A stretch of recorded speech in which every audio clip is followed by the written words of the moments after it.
Hello, we're back. The issue is, well, what is the real...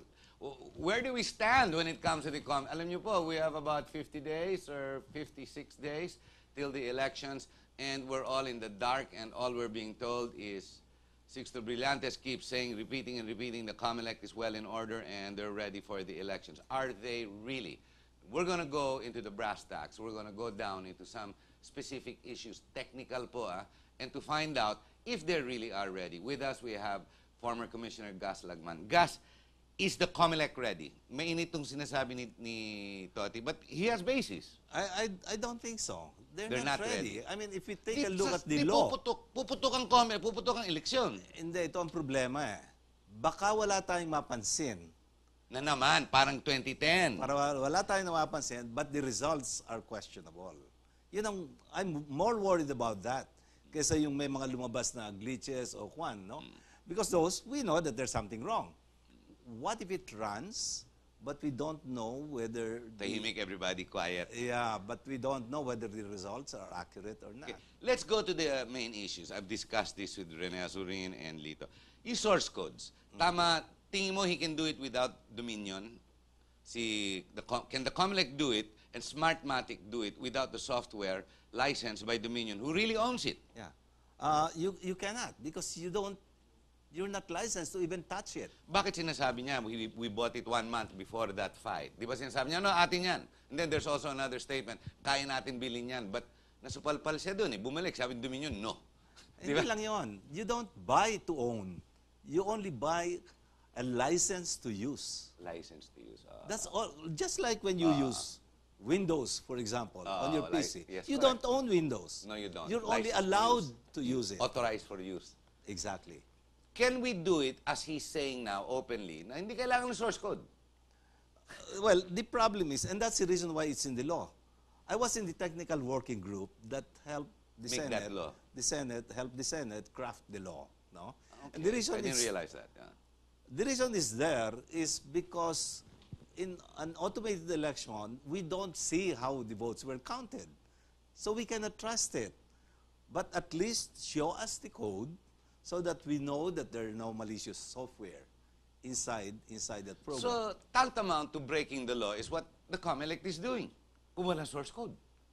Well, yeah, they broke it, they violated the law in 2010, No one is seeing and the they're source. going to violate it again in 2013. May source code ba tayo in 2010? Wala, no?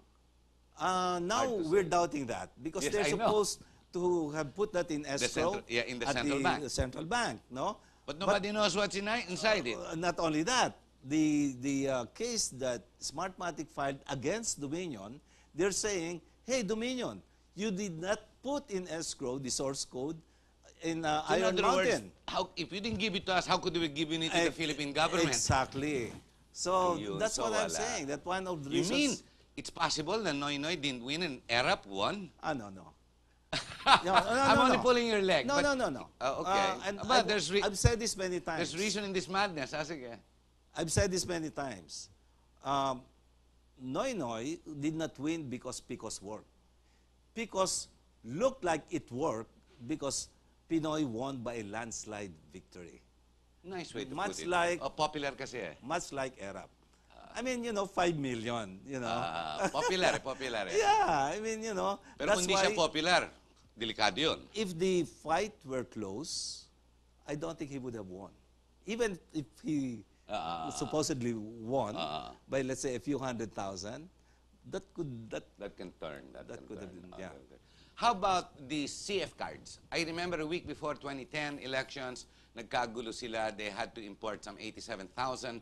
And I don't know how they were able to do it in 7 days. Yeah. In 7 days, to import 87,000 when I know what it's like in OEMs, yung magpapagawa ka ng ano, it takes planning, tactical, strategy. Hindi lang yun. Record. I mean, Yeah. hindi basta akin na yung assembly line, pak, labas mo kagad. Hindi naman ganun eh. Their announcement was not even just that.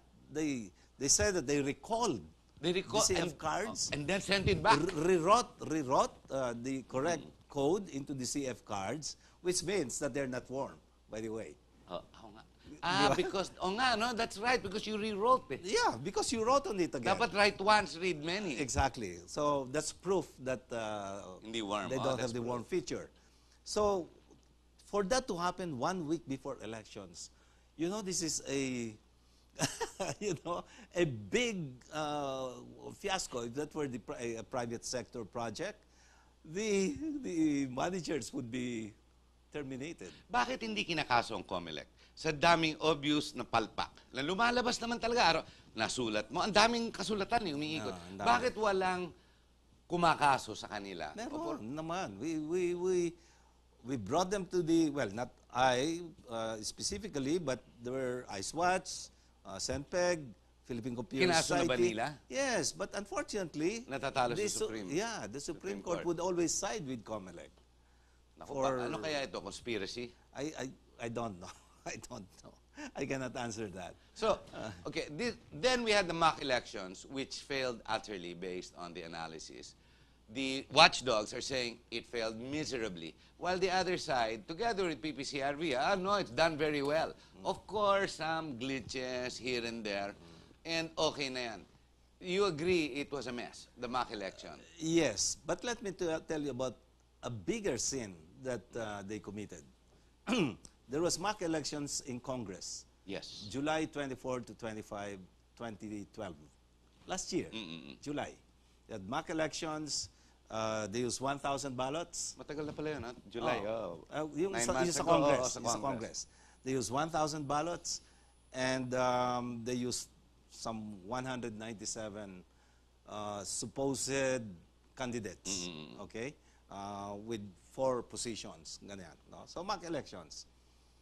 And then August 3rd, they submitted a report. Do sa report, they were saying that it was successful, but the funny thing was that they talked about variance, but the way they computed variance was something like, if the variance here, for example, candidate number 1 says manual count 12, Picos count 15, and therefore minus 3. Minus Is 3, the variance. Candidate number 2 is manual count 18 and Picos count 15 plus 3. Therefore, okay. the variance is 0. Hindi pwede unrelated yun, eh. No, you have to take absolute values. It's 3 here correct. and 3 there. The variance is 6. Correct. I mean, hindi zero, very hindi simple. nagbimenos, eh. Yeah, I mean, even a high school student would know that. Okay. What's worse is they veered away from using the accuracy rate, which is what is required by the terms of reference. They used instead percentage of match.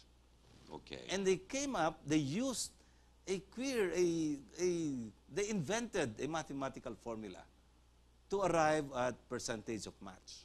And they said the percentage of match is 99.8 something. It was still below, incidentally. The percentage of match, when we computed it, was 42. Wow, ang layo. Ang layo. No? How they arrive at that 99.8? Magic, dinoktor. We had 2 PhDs in math with us. And we were trying to figure out how they arrived at that. We could not find out. We could not figure out. But they didn't even explain it.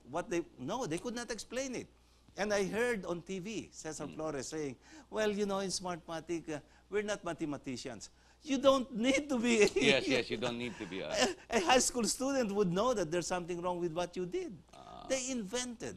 The reason this really makes me mad, and I feel insulted. Of course. That they would think that you're so stupid that you'll we're roll so over. stupid. That you'll roll And over they and agree. insulted Congress. They insulted the COMELEC. Ba't hindi lumaban ang And Kongreso? they insulted the Filipino people. Why didn't Congress do anything about it?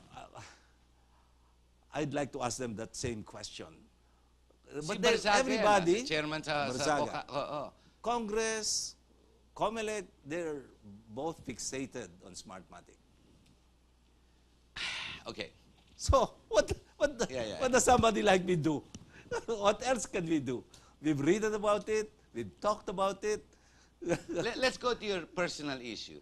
Okay. You would still be with the commission if it wasn't for the confirmation of the Blue Ribbon and specifically Commission on appointments. Commission on appointments. and specifically Enrile. What's with you and him? Let's clarify that. Okay.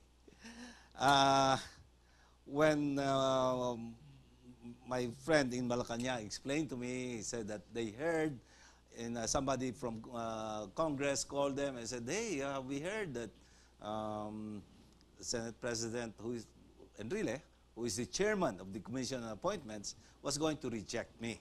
Not bypass, reject. Outright rejection. So, okay, and that's the reason why they said they wanted to save me the embarrassment of being rejected. Which, by the way, the following day, after that conversation, I said, no, well, I would rather be rejected than not, because I wanted to face Enrile at the Commission on Appointments. Because I know exactly what he was going to say.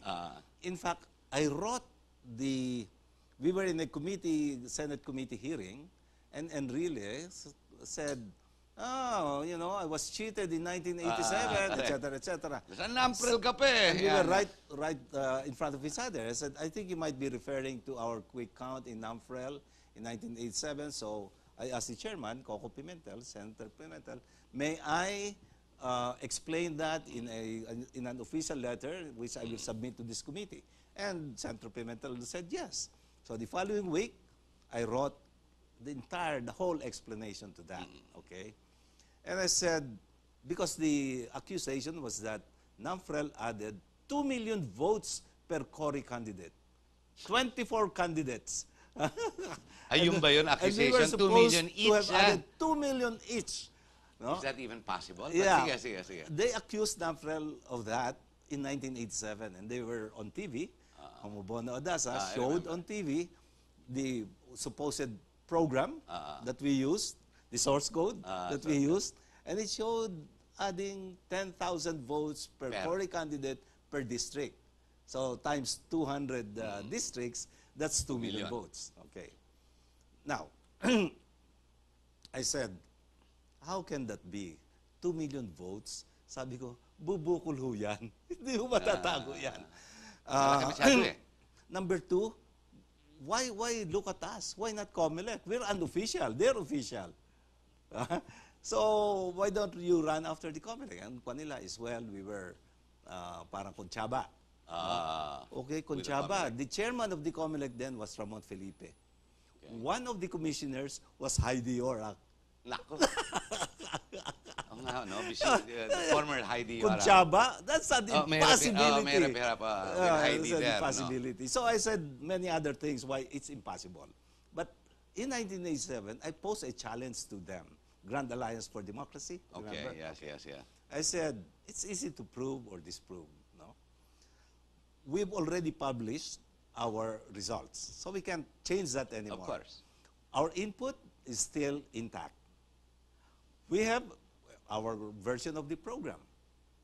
So we will run it, and it will surely show the same results that we published. That's the best test. Yeah. Then let's run the input again, and let's use your version of the program.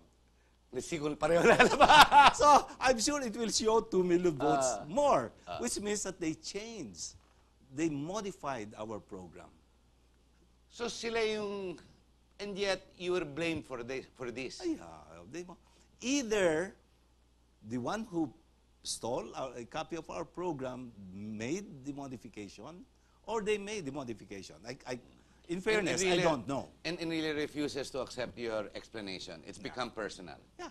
You know, it's sad, Gus, because sayang, you were the only one there that at least had some type of expertise when it comes to IT, and now we're stuck with lawyers. It's like going to war with doctors, you know, and they're engineers, and they're supposed to operate on people. Hindi pwede, di ba? Hindi tugma eh.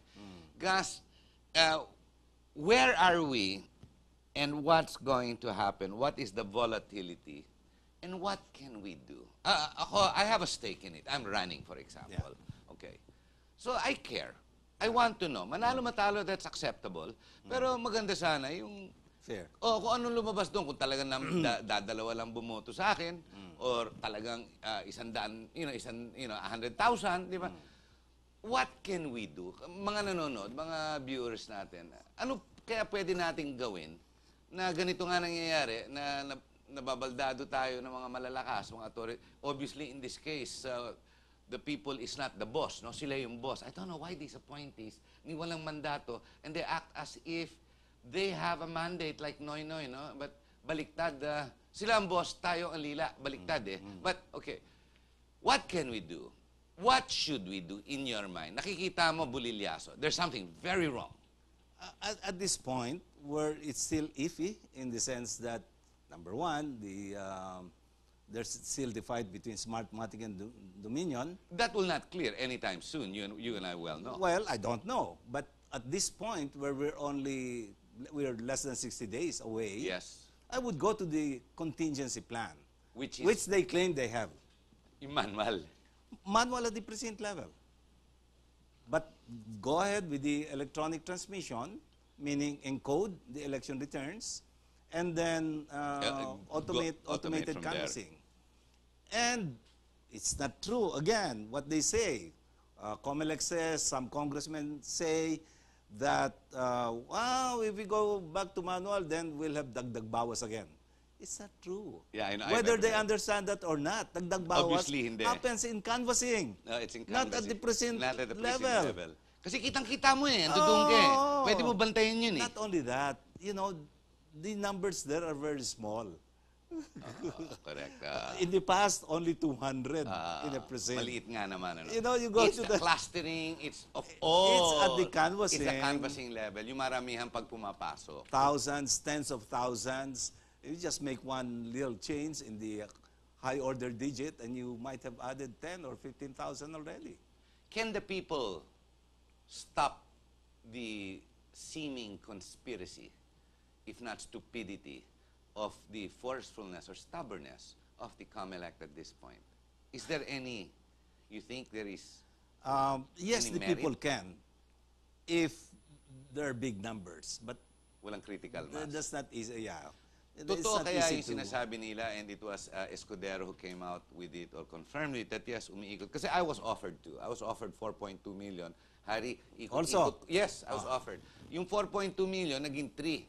Ako naman, tinatanong ko, ano ang assurance ko? The problem is wala. Okay. But if I had the money, and I was traditional, and I do not return liquidations, reimbursements, so to speak. You know, like the senators, di ba? All of them. Binubulsa nila, may Christmas bonus pa, di ba? Pwede kaya? Totoo kaya yun? Pwede Well, ba yun? you know, more than a dozen candidates have talked to me about that. Is it real? And their problem, well, I don't know. I mean, I won't be able to prove anything, whether yes or no. But it looks like many have been approached. And they're saying, you know, if I had the money, maybe I'll buy my victory. Because if I don't, my opponent might. Yes. That were my thoughts. You know, source ko is very close to me pa, kilala ko eh. May integridad naman eh. The problem is, until now, they're still saying, talagang ganon. Ang COMELEC kasi corrupt yan, talagang nabibili yan. This is what is being said. Anyway. Because, you know, if you can change the CF cards, that's it. Oo nga eh. You can write on it again eh. Yeah, I mean... Di palit ka lang ng palit. Exactly. And even if they say that there are two, one is backup, and that the backup is warm, as the warm feature, this is not the one that's being processed. It's this one. Correct, it's the other one. Yeah, only when there's a protest that they might go to the backup. The problem is, the Court Supreme, who arbitrates in the final analysis, is siding with the COMELEC. Wala tayong magagawa. Gus, we're at the top of the hour. What message would you like to give the viewers from your heart in reference to all this hullabaloo that's unfolding? Well, if they can, let's put pressure on the COMELEC to reveal what their contingency plan is. They said they have. The people should know what that contingency plan is, so that we know whether it's good or not. Okay? So they should reveal that. And other than that, well, my proposal before, and I said this more than a month ago, I said, okay, if you still want the Smartmatic solution, the PICO solution, run the contingency plan in parallel. Okay? So both are running. You're preparing for both. If something happens here and you really cannot implement this, then this one kicks in. I mean, is that an unreasonable suggestion or recommendation? Run both. Maybe they can even assign a separate team for this, as though they were the solution. Okay? Let them both run. And then, maybe a week before, they make a decision which one they want to use, or maybe even earlier. But run both already, so that we're ready with the contingency plan. Anytime that this fails, boom. Ladies and gentlemen, we hope you've enjoyed the program. The COMELEC, when it comes to these technical issues, require a lot of critical thinking, study, analysis, and tests. And rightfully so, this should be done nonstop, as Mr. Lagman has explained to us. However, there's the other side of the COMELEC, which I feel they're leaving behind, which is the moral side of it, no? The addressing the issues of the traditional politicians. For example, today, lahat na naririnig natin, especially in the national level, they are talking as if they are administrators, not legislators. They're not, there is no vision that is being promoted except gusto kita bigyan ng pagkain, gusto kita bigyan ng scholar. I mean, ayun na nga, galing UP na nga, namamatay kasi nga kulang, hindi makabayad. I mean, these are, tama yung sinasabi ng Channel 2, nangangako, napapako. It just does not stop. It just keeps going. There are other issues the COMELEC should be attending to, just as much as they're putting priorities on these technical issues on IT. For example, again, another example would be, let's stop the spending of the candidates by barring them, for example, from buying TV time, which is about 90%, 95% of their total gross expenditure. Because that way, mas maliit ang nanakawin nila para ibalik sa kanila. Use Channel 4, my gosh, the whole day, all night, do nothing but promote everybody. Maganda pa dyan, equitable. Anything that is visionary, anything that pushes forward para i-reduce din yung spending. Ang daming issues po. What we need are nation builders. It's sad that we've lost Mr. Lagman in the commission. We would have had a nice, bigger voice. It's sad that there's a lot of bickering and fighting. It's sad that the watchdogs are not happy, and worse, they're being maligned, and it's become personal. What else can you do? What can we do? Alam niyo po, we have to keep fighting our way. We have to keep questioning everything. Unless we start listening to them and these issues and work along with them, alam mo, there's no way we're gonna fix our country. Nation building, it means kasama ka. Hindi pwedeng, kayo lang, mamaya na lang ako. Manalo kayo, sama ako sa inyo. Walang ganunan po. You either work together, or marami kang pera, pumunta ka na lang ng Malaysia. Okay doon, pwede ka mamaril ng Pilipino, libre. Thank you very much. We hope you've enjoyed our program. My name is Harry Tambuadka. Sir, salamat po. Yes.